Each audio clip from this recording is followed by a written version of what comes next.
bila dah masuk umur 30-an ni, ni yang paling saya stres ni. Uban semua dah mula tumbuh tau. Tapi tak apalah, saya tak risau pun sebab saya dah ada shampoo herbal penghitam rambut Faro tau. Shampoo ni dia khas untuk rambut beruban. Dia dapat membantu menghitamkan rambut secara semula jadi. Cara nak guna senang je. Mula-mula kita kena pergi basahkan rambut dulu. Okey, jom.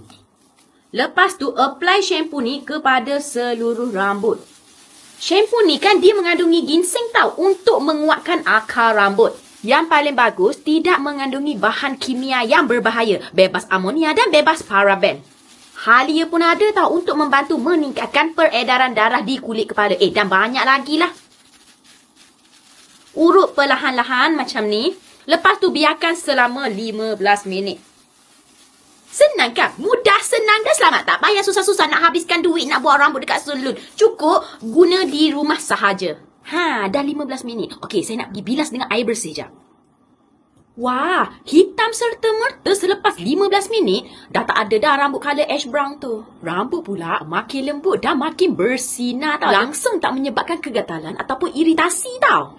Rasa segar dan menyenangkan lepas cuci tau.